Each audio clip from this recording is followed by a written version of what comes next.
Okay, so I've got a little old egg cup,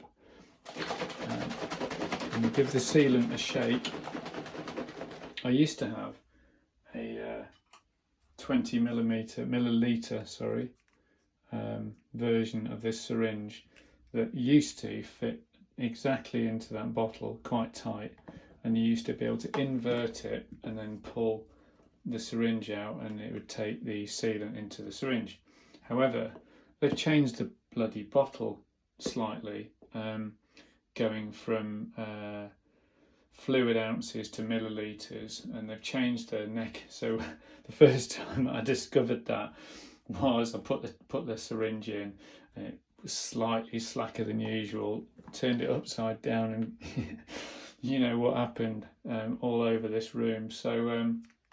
So now I've adopted this little method where I give the sealant a shake, and that is to get all of those little beads that are in it mixed into the sealant itself.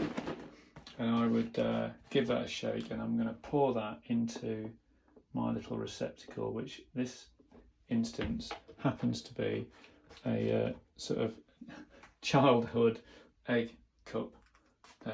Right, so what we now need to do is take the valve core out. I love this little valve core remover. This is a Stan's one, Stan's no tubes, and these are relatively expensive, but that's a lifetime bit of kit.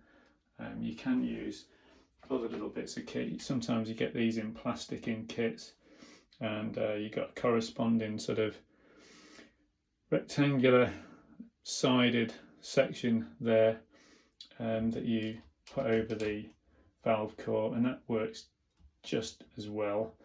But if that's plastic, they tend to round eventually.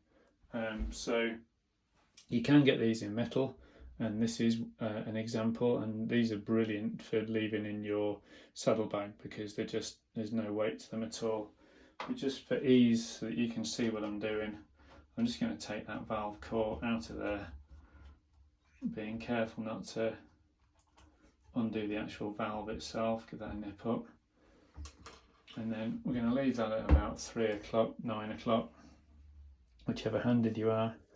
I'm going to draw up that sealant with my syringe, pop him in, squeeze that sealant in there. So this is a 10 milliliter syringe, so see how it pops out a bit.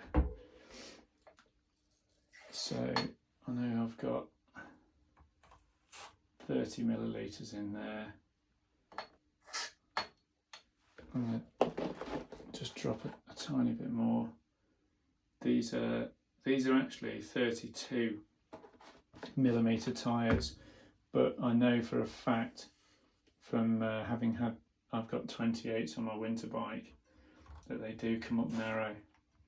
So I'm going to put probably, I reckon, there's a couple of half syringes there, that I've got near enough 50 milliliters of sealant in that tyre, which I think is perfectly adequate. And then we're going to nip this valve core back up. So don't overdo this to the point where the valve is turning with it, you know. And also, when you're putting these back in, if you can't feel the thread properly and it's not going in easily, back it out and do it again, because you can thread these quite simply. Another little trick is as well, sometimes if they're not going in and it's a bit gritty in there, just lick your finger, just wet the end of the valve core on the actual on the thread itself, and that will smooth it in as well. So yeah, let's see if we can pump this tyre up. They don't always go, and if it doesn't go with a standard floor pump, I've got a little compressor that I will jump this tyre up with. But let's give it a go, see if we can get it to jump up with the standard one first.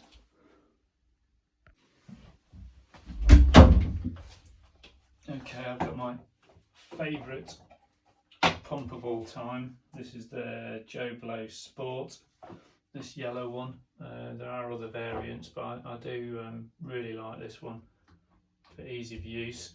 I know there's plenty out there.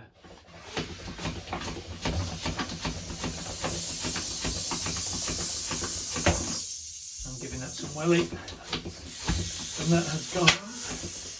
Now that disconcerting popping sound is simply the sound of the tyre jumping up onto the side shoulders of the rim, and that's, believe me, over the years that has become a very pleasing sound to me, because you know, it takes a bit of effort, slightly out of breath doing that, but the reality is that that went on pretty easily.